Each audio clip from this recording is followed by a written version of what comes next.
Bumpy Johnson, el hombre que puso de rodillas a la mafia. ¿Sabías que hubo un hombre que obligó a la mafia italiana a pedirle permiso para operar en su propio barrio? No es ficción, no es una leyenda urbana, es real. Un afroamericano convirtió las calles de Harlem en un terreno donde él ponía las reglas, donde su sola presencia bastaba para que los matones bajaran la mirada y los políticos marcaran su número antes de decidir cualquier cosa. Su nombre, Bumpy Johnson. Le decían así por una malformación en el cráneo, pero su verdadero poder venía de otra parte. Una mente fría, rápida, calculadora. Subió desde lo más bajo hasta convertirse en el arquitecto del orden criminal en Harlem. Pero mucho antes de ser respetado y temido, fue solo un niño más en Charleston, Carolina del Sur. Criado en una familia humilde, religiosa, donde el racismo era tan común como el pan. 8 hermanos, una casa pequeña, y entre ellos, Ellsworth, su verdadero nombre. Aunque casi nadie lo usó jamás. Desde niño se notaba que no era como los demás. Era inteligente, persuasivo, peligrosamente despierto. Y cuando la tragedia obligó a su familia a mudarse a Harlem, Nueva York, nadie imaginaba que ese traslado cambiaría para siempre el rumbo del crimen en Estados Unidos. Desde pequeño ya se notaba. Ese chico tenía algo distinto. No era solo astuto, era brillante. En la escuela de Charleston, saltó 2 grados sin pestañear. Pero lo que parecía el inicio de una carrera académica se cortó en seco. Bumpy nunca terminó la secundaria. Para su familia, religiosa, disciplinada, convencida del valor de la educación, fue un golpe. Para él, solo fue el primer giro del destino. Todo comenzó a torcerse cuando tenía apenas 10 años. Su hermano mayor, Willie, fue acusado de matar a un hombre blanco. Y aunque Bumpy no tuvo nada que ver en ese sur racista y envenenado, justicia y venganza eran la misma cosa. La familia Johnson pasó a estar en la mira, y no hubo opción. Tuvieron que huir. Así llegaron a Harlem, el lugar que lo convertiría en leyenda. El cambio fue brutal. Pasaron de la calma religiosa del sur al caos vibrante del norte. Harlem era música, movimiento, tensión, pero también libertad. Aunque no era ningún paraíso, era un campo de batalla donde había que ganarse el respeto cada día. Bumpy tenía 14 años. Era bajito, pero no se achicaba, y lo dejó claro desde el primer día. Iba camino a la escuela cuando un grupo de 6 adolescentes lo interceptó. Burlas, amenazas, insultos. Lo subestimaron. Grave error. Bumpy no vaciló. Los miró con esa mirada que no necesitaba traducción. «Si siguen, les parto la cara». La tensión explotó en segundos. Y cuando volaron los primeros golpes, Bumpy no solo aguantó, arrasó. Golpe tras golpe, dejó al líder del grupo tendido en el suelo. Tan mal herido que los demás tuvieron que intervenir para que no lo matara ahí mismo. Pero lo más increíble vino después. En vez de buscar venganza, algunos de esos chicos se le acercaron. Lo respetaban. Lo reconocían como uno de los suyos, o más que eso. Ese día no solo se ganó una pelea, se ganó su primera banda. Un grupo de aliados nacidos del respeto, de la calle y de los puños. Una amistad que duraría toda la vida. Bumpy nunca volvió a pisar la escuela, pero empezó a caminar las calles de Harlem como si fueran suyas. Cada mañana salía del apartamento de su hermana y se reunía con su nueva banda. Jugaban billar, tiraban dados, vendían periódicos, cualquier cosa con tal de hacer dinero. Y cuando eso no bastó, dieron el siguiente paso: ofrecer protección a los negocios del barrio. Fue ahí cuando Bumpy, con esa mente fría y calculadora, entendió algo clave. Si podías infundir respeto, podías controlar. La calle respondía al más valiente, pero también al más listo. Y en medio de ese juego de esquinas peligrosas y ambición creciente, conoció a Bob Hewlett. Ahí empezó el verdadero ascenso. Bob no era cualquiera. Era uno de esos que nunca salía de casa sin un cuchillo en el cinturón, un bate bajo el brazo o una pistola cargada. Su filosofía era simple: si vas a respirar en mi territorio, vas a pagar por ello. Medía 1,85. Solo con estar ahí, imponía. Tenía la mirada de alguien que ya había visto demasiado y la actitud de quien no necesita hablar para que sepas que no debes cruzarte en su camino. Extorsionaba negocios, enfrentaba a la policía y despachaba gánsteres irlandeses como si fueran basura. Pero cuando se topó con Bumpy, algo cambió. Ambos querían proteger el mismo local. La tensión se podía cortar con un cuchillo, y si Bob hubiera querido, podría haberlo dejado inconsciente con un solo golpe. Pero no lo hizo. Algo en ese chico lo hizo frenar. Su coraje, su mirada desafiante. Tal vez se vio reflejado en él, y en vez de aplastarlo, le ofreció algo mucho más poderoso: una sociedad. A partir de ahí, todo cambió. Era el inicio de los años 20, y Bumpy y su banda dejaron de ser chicos buscavidas. Ahora jugaban en ligas mayores: extorsión, robos organizados, protección a comercios. Ya no se trataba de tiendas pequeñas. Ahora eran bares clandestinos, clubes de jazz, negocios donde el dinero no paraba de circular. Bob le tomó a precio real, y como todo criminal con ambición, sabía que no podían quedarse ahí. Le propuso dar el siguiente gran paso: las loterías clandestinas. Un negocio donde algunos dueños ganaban miles de dólares por semana y estaban dispuestos a pagar lo que fuera por proteger su fortuna. Ahí fue cuando Bumpy dejó de ser un jugador más en Harlem. Empezaba a convertirse en alguien que nadie podía ignorar. Los dueños de las loterías clandestinas no eran ingenuos. Sabían que cada dólar que entraba podía ponerles un arma en la cabeza. Por eso contrataban a los más duros, a los más temidos. Y en poco tiempo, el más buscado de todos fue Bumpy Johnson. Su fama crecía como fuego en pólvora. Su nombre empezó a sonar en todos los rincones del vecindario. Ya no era el chico listo de las esquinas. Ahora era uno de los hombres más respetados y más temidos del juego. Y entonces apareció ella, Stephanie Street Clair, francesa, elegante, con mirada de reina y alma de guerrera. La conocían como la reina de Harlem. Mandaba sobre un imperio clandestino de loterías que facturaba miles cada semana. Era astuta, implacable, y no confiaba en cualquiera. Pero Bumpy no necesitó mucho para ganarse su respeto. Primero lo contrató como protector de una de sus operaciones, luego como guardaespaldas personal, y más tarde como su hombre de confianza. La conexión entre ellos fue inmediata. En la casa de Stephanie, Bumpy no solo encontró un techo, encontró una visión. Admiraba su elegancia, su temple, su capacidad para defender lo suyo sin titubear, sin pedir permiso, sin importar el precio.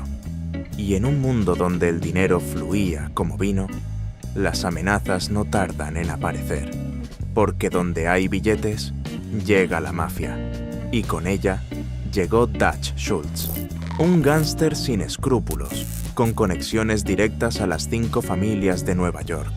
Venía del Bronx y había amasado una fortuna traficando alcohol durante la ley seca. Pero en 1933, cuando la prohibición llegó a su fin, Dutch necesitaba un nuevo imperio, y lo encontró al norte de Manhattan, Harlem, un vecindario donde las loterías clandestinas movían miles de dólares cada semana. Dinero sin declarar, sin reglas, sin límites. Perfecto para alguien como él. Solo había un problema. Ese terreno ya tenía dueña, Stephanie Street Clair. Pero Dutch no creía en la propiedad, ni en las advertencias, y mucho menos en el respeto. Dutch Schultz empezó su avance con una propuesta que sonaba más a ultimátum. Únete a nosotros y no tendrás problemas con la policía. Tendrás protección, especialmente contra el secuestro. Lo que no decía era que los secuestros venían de sus propios matones. Era un clásico operativo de intimidación. Entraban, presionaban y si no aceptabas, te barrían del mapa. En poco tiempo, Schultz puso un pie en Harlem y no tardó en empezar a expandirse como un virus. Su ambición no tenía freno, su violencia era impredecible y su mensaje estaba claro: o te unías o desaparecías. Para Stephanie, eso era inaceptable. Para Bumpy, una declaración de guerra. Y esa guerra estaba por comenzar. Mientras Harlem se transformaba en un campo minado, Bumpy seguía siendo el escudo de Stephanie St. Clair. Pero su camino tampoco era limpio. En la segunda mitad de los años 20, su nombre empezó a figurar en los informes policiales cada vez con más frecuencia. Primero, cayó por robo.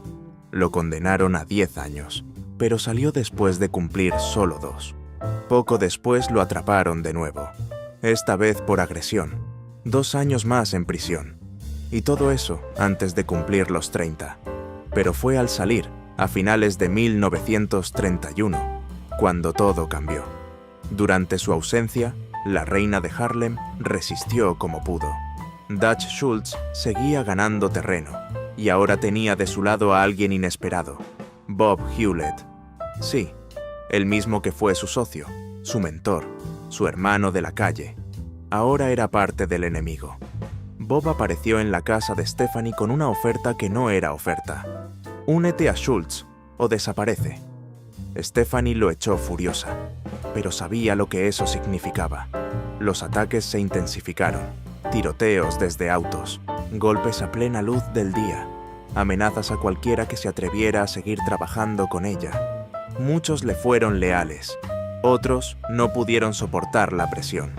Su imperio empezaba a resquebrajarse, y justo cuando todo parecía perdido. Bumpy Johnson volvió a Harlem. Stephanie estaba arrinconada. Sus aliados caían uno tras otro. La presión era asfixiante. Pero aún no todo estaba perdido, porque ella sabía que alguien estaba por volver. Alguien que nunca se dejaba intimidar, y mucho menos por un gánster blanco que venía a robarle el alma a su barrio. Bumpy Johnson estaba de regreso.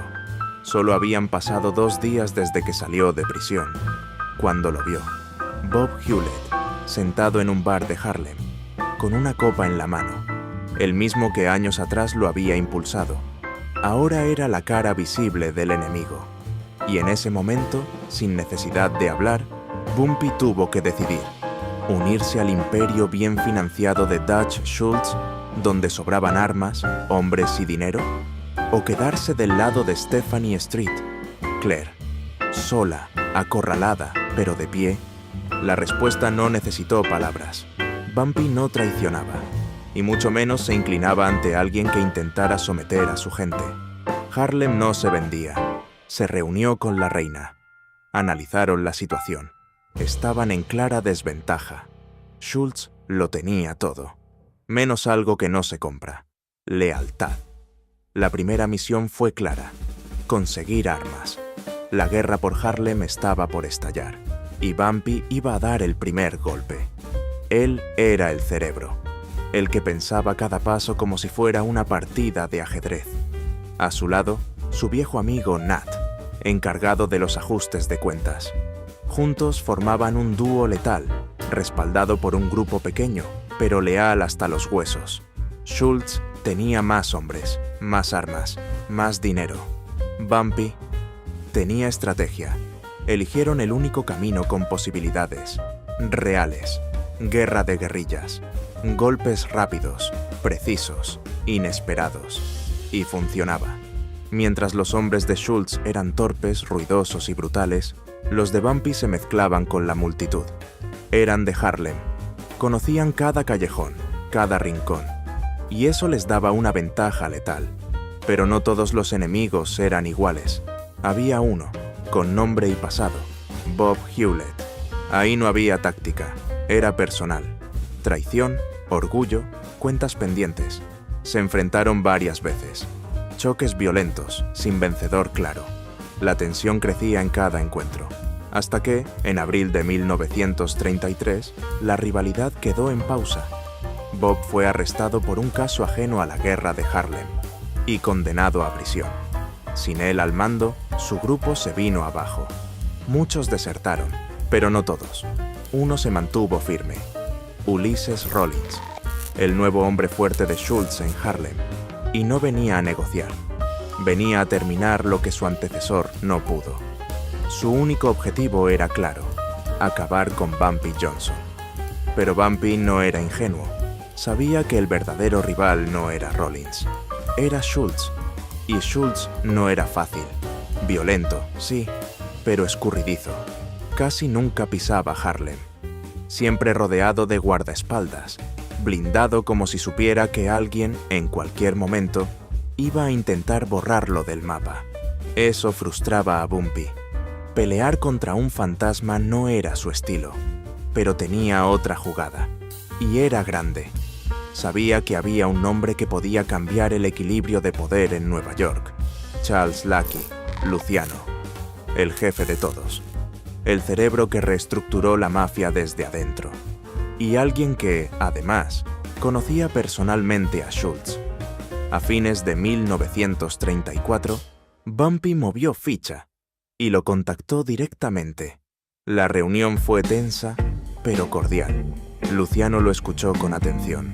Sabía lo que estaba pasando en Harlem. Conocía la guerra que Schultz había desatado. Pero también sabía algo más. Intervenir tenía un precio. Y como todo en su mundo, nada era gratis. Luciano fue claro: puedo ayudarte, pero si lo hago, yo controlo el juego en Harlem. Y tú trabajas para mí, por un sueldo semanal, una bofetada envuelta en terciopelo. Bumpy se levantó. No alzó la voz, pero cada palabra pesaba como plomo. Si tocas a los gerentes de las loterías negras, yo mismo voy a por ti. Luciano sonrió. Le gustaba el valor, aunque lo consideraba una locura. Pero Bumpy no era un loco. Era un hombre que no pensaba ceder Harlem sin pelear. Luciano lo miró con frialdad, se inclinó hacia él y le soltó casi con desdén: no puedes ganar una guerra contra mí. Bumpy no parpadeó, le devolvió la sonrisa y respondió tranquilo: Schultz dijo lo mismo, y sin embargo aquí estoy, hablando contigo. Luciano, aunque divertido por la audacia de Bumpy, no cambió de postura. No habría trato, no por ahora. La conversación terminó ahí, pero Bumpy sabía que había sembrado algo: respeto, aunque fuera a la fuerza. Mientras tanto, en Harlem, la guerra seguía dejando cuerpos. En el verano de 1935, la tensión alcanzó su punto máximo. Bumpy caminaba por la calle con una chica, tranquilo, cuando lo vio: Ulysses Rollins, cubierto de rabia, con un cuchillo en la mano. Sin previo aviso, se lanzó sobre él. La pelea fue brutal, cuerpo a cuerpo, gritos, sangre, el caos en plena calle. Pero Bumpy no retrocedía, ni un paso, y cuando todo terminó, Rollins yacía en el suelo, el rostro desfigurado, uno de sus ojos colgando, apenas sostenido por un ligamento. Bumpy se levantó, se sacudió la chaqueta y, como si nada hubiera pasado, murmuró: tengo antojo de espaguetis con albóndigas. Rollins fue llevado al hospital entre alaridos, pero eso no lo detuvo. Esa misma noche, vendado, con el rostro destrozado, salió a buscar a Bumpy. Lo encontró, lo miró, sacó su arma y, sin dudar, apuntó directo a su cabeza. Disparó. La bala rozó el sombrero de Bumpy y siguió su camino. No lo tocó, pero sí alcanzó a una mujer inocente que pasaba cerca. Cayó muerta al instante. El caos estalló. Gritos, pánico, confusión total. Y justo en medio del alboroto, un policía que casualmente estaba en el restaurante vio todo. Rollins fue arrestado ahí mismo, y esta vez la justicia no tuvo piedad. Lo condenaron con severidad. Pero Harlem seguía siendo un tablero en guerra, y Bumpy, de pie, intacto, con la mirada fija en su verdadero enemigo. Seguía soñando con la caída de Schultz. Ese deseo, por fin, se volvió realidad. En octubre de 1935, los capos más poderosos de la mafia decidieron que Dutch Schultz era un problema. El tipo quería asesinar a un fiscal federal, Thomas Dewey, para salir del aprieto. Pero para Luciano y el resto del sindicato, eso era un suicidio colectivo. El caos llama la atención, y la atención llama al FBI. Había que detenerlo. Schultz fue acribillado a tiros en un restaurante de Nueva Jersey. Murió poco después en una cama de hospital. Su imperio colapsó, y Harlem al fin pudo respirar. Con Dutch Schultz fuera del tablero, Bumpy y la reina de Harlem celebraban su victoria. Por primera vez en mucho tiempo, el barrio estaba en calma. La guerra había terminado, pero la paz era frágil, porque cuando un depredador cae, otro siempre está esperando su turno. Y esta vez, ese depredador era Lucky Luciano. Con Schultz fuera del tablero, Luciano no perdió tiempo. Empezó a mover sus piezas con rapidez y precisión. Quería el control total de las loterías clandestinas en Harlem. Y si para eso tenía que quitar a Bumpy del camino, lo haría sin pestañear. Pero Bumpy no pensaba quedarse cruzado de brazos. No iba a ver, otra vez, cómo un hombre blanco venía a arrebatarle a su comunidad lo que se había ganado con sangre, calle y lealtad. Una semana después de la muerte de Schultz, Luciano pidió una nueva reunión. Esta vez no hubo tensión, no hubo amenazas. Fue una charla entre dos hombres que sabían que, con la guerra recién cerrada, el futuro tenía que construirse, o volvería a estallar. Luciano escuchó primero, y Bumpy no se anduvo con rodeos. Sabía que no podía ganar una guerra contra el jefe de la mafia, pero tampoco podía permitir que Harlem volviera a quedar en manos ajenas. El control del juego, al menos en su barrio, debía seguir en manos de los afroamericanos. Luciano, sorprendido por la firmeza de Bumpy, cedió, pero solo un poco. Prometió no tocar a los jugadores que habían estado del lado de Bumpy durante la guerra, pero dejó algo bien claro. Toda nueva lotería que se abra en Harlem estará bajo supervisión de la mafia. Bumpy no se rindió. Sabía que no podía retroceder en ese punto, así que jugó su última carta. Entonces hagámoslo juntos. Conviérteme en tu socio aquí. Nada se mueve en Harlem sin mí, ni siquiera tú. Su propuesta era directa, convertirse en socio oficial de Luciano en Harlem. Que nada se moviera sin su aprobación. Tener voz, poder y una parte real del negocio. Las horas pasaban. La tensión subía. En un momento, Luciano lo miró con frialdad y le soltó sin rodeos. ¿No te das cuenta de que te estoy haciendo un favor? Podría matarte aquí mismo y tomar el control de todo. Bumpy no se inmutó. Lo miró tranquilo, sin pestañear, y le respondió con una media sonrisa. Lo sé, pero también sé que eres demasiado buen negociante para hacer una estupidez así. Y en ese instante, Luciano lo entendió. No tenía delante a un simple gángster de barrio. Tenía delante a un hombre que sabía jugar, a lo grande. Y así, después de horas de conversación, miradas calculadas y silencios llenos de tensión, ambos rieron y sellaron el acuerdo. Bumpy Johnson acababa de lograr lo impensable: negociar la paz con el jefe más temido de Nueva York y salir ganando. Desde ese día, Harlem lo trató como un rey. En los bares las copas eran gratis. En los clubes, todos querían acercarse. Las mujeres lo admiraban. Las celebridades lo saludaban. Pero lo que más lo llenaba de orgullo era otra cosa. La mafia italiana lo respetaba. Sabían que no podían tocar sus loterías, ni siquiera rozar su negocio, sin enfrentar consecuencias. Bumpy no era uno más. Era el único afroamericano que había mirado a la mafia a los ojos y salido con un acuerdo. Esa paz duró hasta 1936.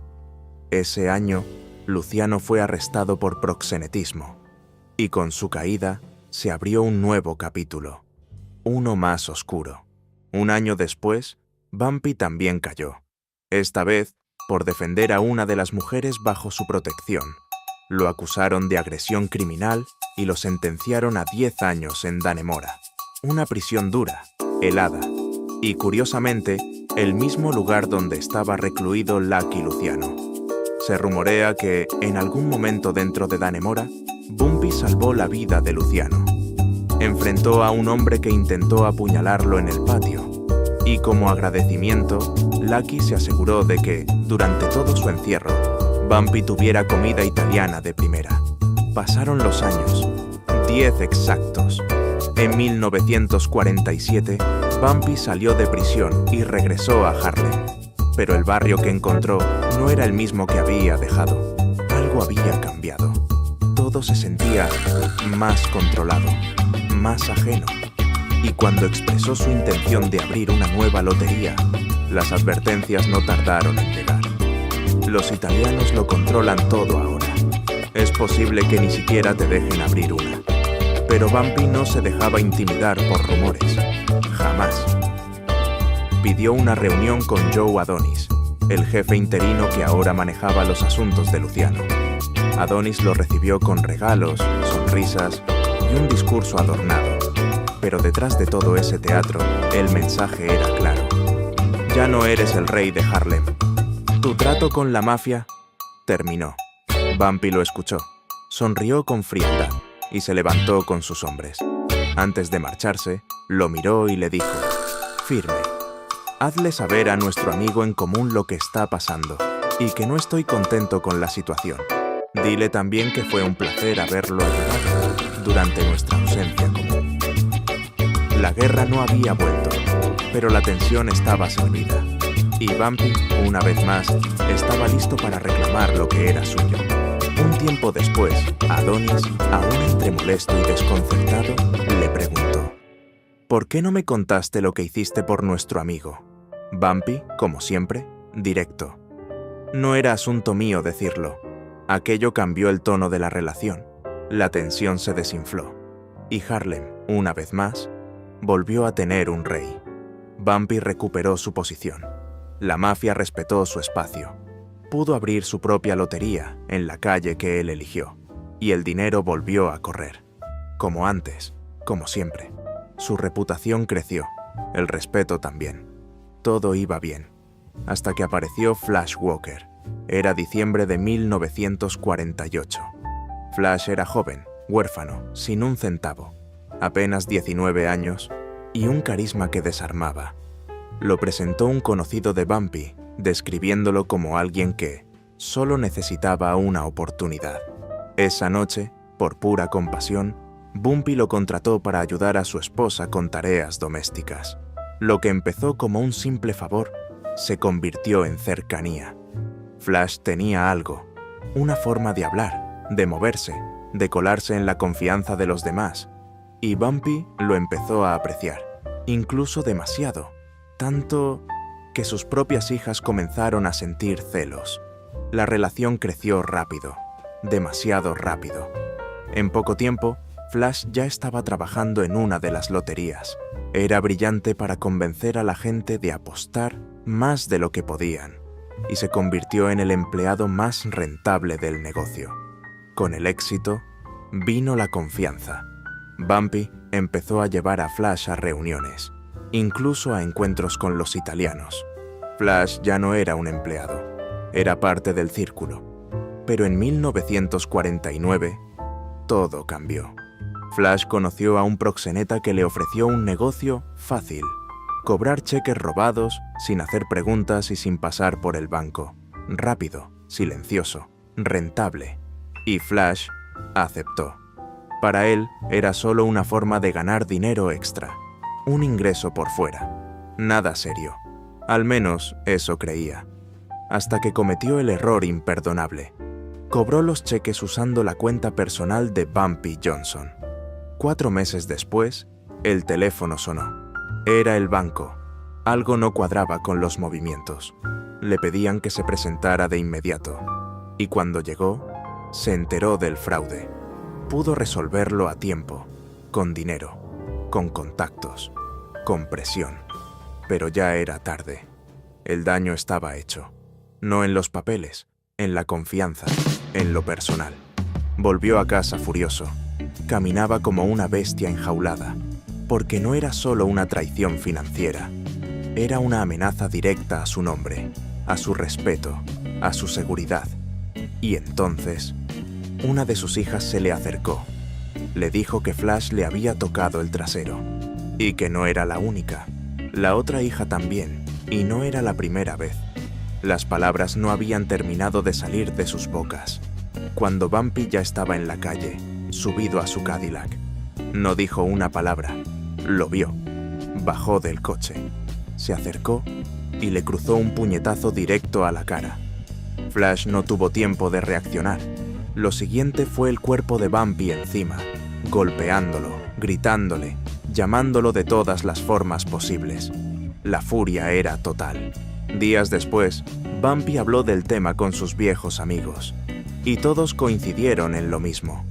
Deberías haberlo matado. Ese chico ya no es un error, es un enemigo, y uno peligroso.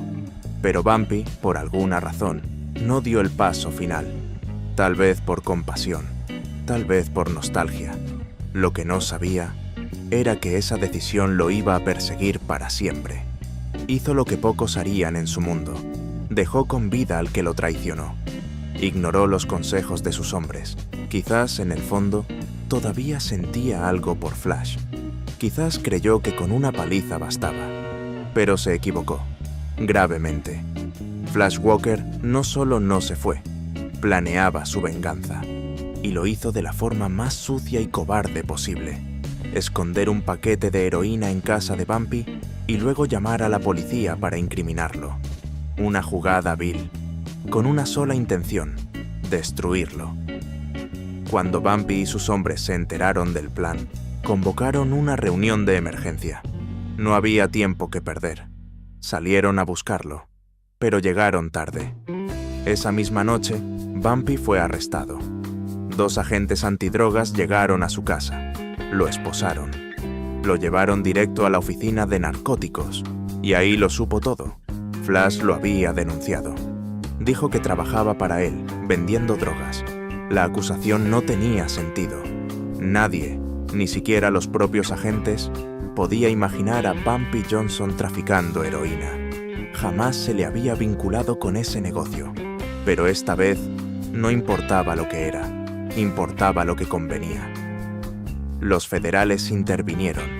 Vieron la oportunidad perfecta: atrapar a una figura respetada y obligarla a delatar a los verdaderos capos de la droga en Harlem. Pero había un problema. Bumpy no hablaba. Nunca. Gastó una fortuna en abogados, contactos, favores. Hizo todo lo que podía hacer un hombre sin intención de doblarse. Pero el sistema no buscaba justicia. Quería un trofeo. Y Bumpy Johnson era perfecto para eso. Los federales lo presionaron sin descanso. Querían nombres, querían esquemas, querían información. Y Bumpy, cada vez que lo intentaban, solo respondía con una frase: váyanse al cuerno. En junio de 1952 llegó el día del juicio. Había pasado meses en libertad bajo fianza, pero todo se definiría en esa sala. El jurado no tardó. Solo 3 horas de deliberación bastaron para sellar su destino. Culpable. 2 cargos por tráfico de drogas. Sus seres queridos quedaron en shock. El hombre que había dominado Harlem con honor y código fue condenado a 15 años de prisión. Lo enviaron a Alcatraz, el penal más temido del país. Allí no había nombres, solo números. Los guardias te quebraban desde el primer día, y el entorno estaba lleno de los peores criminales de Estados Unidos. Pero Bumpy aguantó, aislado, silenciado, nunca vencido. Cumplió 10 años, y en 1963 fue liberado bajo libertad condicional. Cuando volvió a Harlem, fue como el regreso de un presidente. Las calles se llenaron, la gente aplaudía, lanzaban confeti desde las ventanas, le gritaban su nombre. Había vuelto. Después de una década en prisión, Harlem seguía siendo suyo. La gente lo aclamaba, y él, con los ojos llenos de lágrimas, saludaba desde el auto. como si supiera que esa ovación podía ser la última. Se levantó del asiento despacio, miró a su gente, a su barrio, a ese Harlem que aún lo recibía como a un rey. Parecía una bienvenida, pero también una despedida. Porque aunque el rostro seguía firme, el cuerpo empezaba a fallar. A comienzos de 1967, los problemas cardíacos comenzaron a golpear con fuerza. Y un año después, el 7 de julio de 1968, mientras se disponía a cenar en un restaurante del mismo barrio donde forjó su leyenda, su corazón se detuvo. Tenía 62 años. Su muerte sacudió Harlem. Era el final de una figura que, para bien o para mal, había marcado una era. Muchos lo llamaban el Robin Hood de Harlem. Un gángster, sí, pero también alguien que protegía a los suyos, que ayudaba a los necesitados, que imponía respeto, pero también ofrecía refugio. Bumpy insistió hasta su último aliento que fue incriminado falsamente en los años 50. Y aunque más tarde sí se involucraría en el negocio de la droga, su historia fue mucho más que eso. Fue un hombre que pudo haber sido abogado o médico, pero eligió otro camino, el poder de la calle. Y con solo un puñado de hombres, se atrevió a desafiar a la mafia italiana y salió con vida. Pasó 26 años de su vida en prisión, y aún así, el propio fiscal que lo condenó lo describió como uno de los criminales más peligrosos en la historia de Harlem. Pero para muchos, seguirá siendo el símbolo de un barrio que nunca se arrodilló. El hombre que convirtió Harlem en su imperio, y que, aún muerto, sigue siendo parte de su alma. Bumpy Johnson no fue un héroe, tampoco solo un villano. Fue el producto de su tiempo y el arquitecto de su leyenda. Un hombre con códigos, con contradicciones, con poder real. Su historia sigue viva, en Harlem, en las calles, en las series, en las películas y ahora, también en tu memoria. ¿Te atrapó esta historia? Entonces dale like y suscríbete, porque aún quedan muchas leyendas reales que pocos se atreven a contar. Déjame en los comentarios qué figura del crimen quieres que destripemos en el próximo video. Nos vemos en el siguiente. Y recuerda, algunas leyendas nacen en las sombras, pero nunca mueren.